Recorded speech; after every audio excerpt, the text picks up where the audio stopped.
आज जो अब ये हमने पिछली वीडियो में आपको क्या बताया था, एक गद्य वाला पोर्शन बताया था कि गद्य में कौन कौन से पैराग्राफ संस्कृत में आते हैं। ठीक है, अब संस्कृत पद में जो है सबसे ज्यादा जो पूछा जाता है वो कहाँ पूछा जाता है, सुवासित रत्नानी से। किससे पूछा जाता है, सुवासित रत्नानी से। ये भी 7 मार्क्स का एक इतना सा ये 2 लाइन का श्लोक क्या है, 7 मार्क्स आपको देखे जाएगा।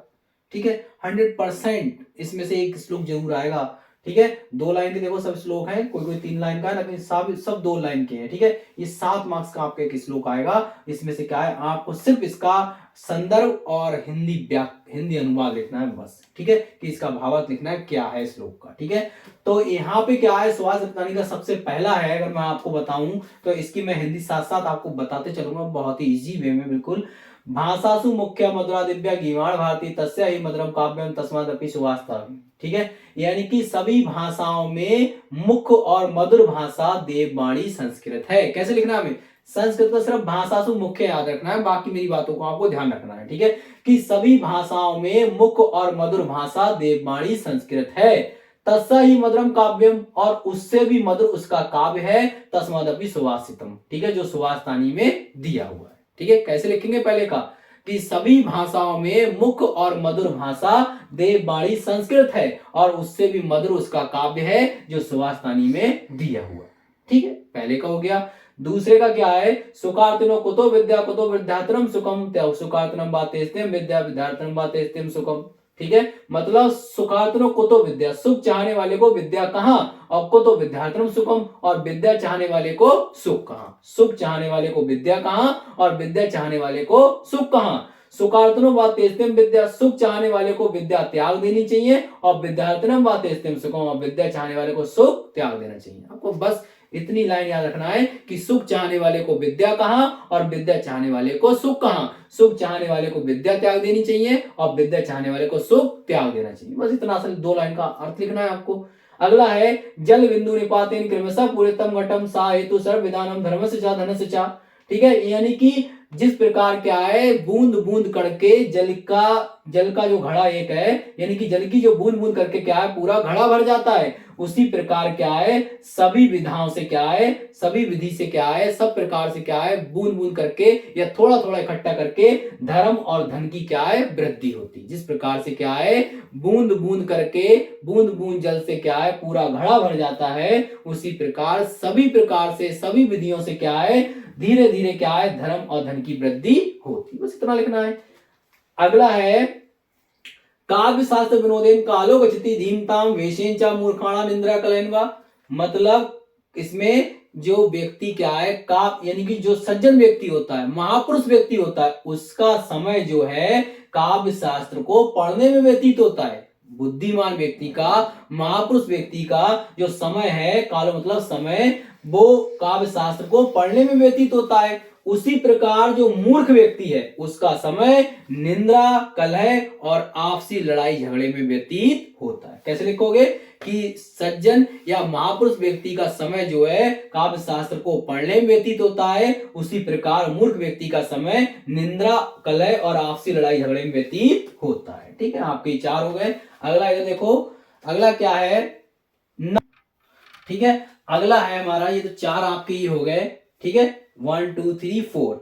अब 5th वाला है हमारा, ना चौरहार ना राजहार ना भातृभाज ना भारकार वे कृत्य वर्धते एवं नित्यम विद्याधनम सर्वधनम प्रधानम। ठीक है, इसका हमें कैसे लिखना है कि देखो विद्या को ना चौरहार ना राजहार, मतलब ना चौरहार का मतलब ना राजा ना चोर चुरा सकते हैं, ना राजहार ना राजा हरण कर सकता है। विद्या को ना चोर चुरा सकते हैं, ना राजा हरण कर सकता है, ना भातृभाज ना भाइयों में बांटी जा सकती है, ना चा भारकार और ना इसमें वजन होता है। वे कृत्य वर्धते एवं नित्यम प्रतिदिन खर्च करने से बढ़ती है। विद्याधनम सर्वधन प्रधानम, विद्याधन सभी धनों में प्रधान है। ठीक है, आपको ना चौरहार आ गया तो आपको क्या लिखना है, कैसे लिखना है, सिर्फ इतना से लिखना है कि विद्या को ना चोर चुरा सकते हैं, ना राजा हरण कर सकता है, ना भाइयों में बांटी जा सकती है, ना इसमें वजन होता है, प्रतिदिन खर्च करने से बढ़ती है, विद्याधन सभी धनों में प्रधान है। बस इतना लिखना है। ठीक है, अगला है आपका, परोक्ष कार्य हंतारम प्रत्यक्ष प्रियवातनम वर्जित मित्रम विषम कुंभम पयो मुखम।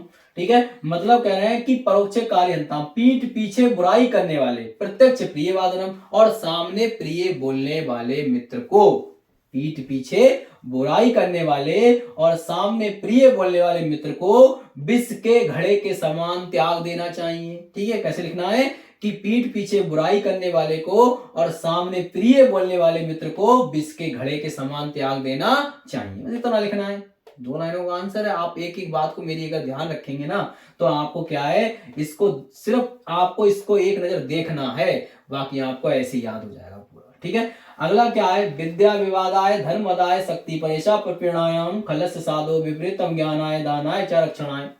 ठीक है, यानी कि इसमें क्या है, विद्या विवादाय धन मदाय, मतलब दुष्ट व्यक्ति की जो विद्या होती है वो विवाद के लिए होती है, और धन जो होता है वो मदाय मतलब अहंकार के लिए होता है, और शक्ति परेशा प्रपीड़ाय मतलब शक्ति दूसरों को पीड़ा पहुंचाने के लिए होती है। देखो फिर समझो कि दुष्ट व्यक्ति की जो विद्या होती है वो विवाद के लिए, और धन अहंकार के लिए, और शक्ति दूसरों को पीड़ा पहुंचाने के लिए होती है। उसी प्रकार जो साधु व्यक्ति होता है, सज्जन व्यक्ति होता है, उसका जो है विद्या ज्ञान के लिए होती है, और धन दान के लिए होता है, और शक्ति दूसरों की रक्षा के लिए होती है। ठीक है, कैसे लिखोगे कि दुष्ट व्यक्ति की विद्या विवाद के लिए होती है, और धन अहंकार के लिए होता है, और शक्ति दूसरों को पीड़ा पहुंचाने के लिए होती है। उसी प्रकार सज्जन व्यक्ति का जो विद्या होती है वो ज्ञान के लिए, धन दान के लिए, और शक्ति दूसरों की रक्षा के लिए होती है। ये हो गया आपका। अगला है लास्ट, इंपोर्टेंट है कि निंदन्तु नीतु निपुणायति वास्तुवन्तु लक्ष्मी समाविस्तु गच्छतु व तिष्ठम अदैव मरणावस्तु यज्ञांतरे व न्यायचत पदम प्रवचनं पदम नाधीरा। मतलब नीति में निपुण व्यक्ति की कोई निंदा करे या प्रशंसा करे, जो व्यक्ति नीति में निपुण है, महापुरुष है, ज्ञानी है, उस व्यक्ति की चाहे कोई निंदा करे चाहे प्रशंसा करे, लक्ष्मी समाविस्तु गच्छतु व तिष्ठम, लक्ष्मी आए या अपनी इच्छा अनुसार चली जाए, लक्ष्मी समाविस्तु मतलब लक्ष्मी आए, गच्छतु व तिष्ठम अपनी इच्छा अनुसार चली जाए, अदैव मरणावस्तु आज ही मरना हो, युगांतरे व या युगों बाद मरना हो, न्यायात पदम प्रविचलन पदम नाधीरा, न्याय के पद पर चलने वाले व्यक्ति कभी विचलित नहीं होते हैं। ठीक है, तो ये आपके जो है सुभाष रत्नानी के, आप स्क्रीनशॉट ले लीजिए इसका। ठीक है, ये ठीक है, आप इसका क्या है स्क्रीनशॉट ले लीजिए। ये आपके इतने जो है वो सारे इंपोर्टेंट है सुभाष रत्नानी के। ठीक है, इसमें से क्या है आपका 100% जरूर फंसेगा। ठीक है, अगर आप क्या है मेरी बातों को अगर आपने फॉलो किया होगा तो आपको क्या है सिर्फ इसके क्या है आपको याद करने का मैं एक और टाइटल बता दे रहा हूं आपको कैसे याद करना है। ठीक है, मैं आपको क्या है कुछ कीवर्ड और बता दे रहा हूं आपको कैसे याद करना है। जैसे इसमें देखो मैंने बताया कि आपको भाषासु मुख्य मतलब ये वर्ड आपको याद कर लेना है, उसके बाद आपको सारी चीजें अपने आप लिख देनी कि सभी भाषाओं मुख्य और मधुर भाषा देववाणी संस्कृत है, और उससे मतलब उसका काव्य जो सुभाषतानी में दिया हुआ है। इसमें आपको सुखार्तनो को तो विद्या ऐसे शब्द आए तो आप समझ जाना कि वही वाला है कि सुख चाहने वाले को विद्या कहाँ और विद्या चाहने वाले को सुख कहाँ, सुख चाहने वाले को विद्या त्याग देनी चाहिए, विद्या चाहने वाले को सुख त्याग देना चाहिए। ठीक है, इसमें जल बिंदु निपाते हैं, जल बिंदु वाला आ जाए तो समझ जाना कि इसमें क्या है बूंद बूंद करके घड़ा भरता है, तो उसी प्रकार सभी विधाओं से आए धन की वृद्धि होती है। काव्य शास्त्र विनोदी काली 3 आ जाए तो ये आ जाए तो आपको क्या है याद रखना है कि जो सज्जन व्यक्ति होते हैं, महापुरुष व्यक्ति होता है, उनका समय जो है काव्य शास्त्र को पढ़ने में व्यतीत होता है। उसी प्रकार जो मूर्ख व्यक्ति होता है उसका समय निंद्रा कलहन और आपसी लड़ाई झगड़े में व्यतीत होता है। ना चोर हार ना राजहार, आप समझी जाओगे कि ना चोर चुरा सकता है, ना राजा हरण कर सकता है, ना भाई बांटी जा सकती है, ना इसमें वजन होता है, प्रतिदिन खर्च करने से बढ़ती है, विद्या धर्म सब धर्म प्रधान है, विद्या धर्म सभी धर्मों में प्रधान है।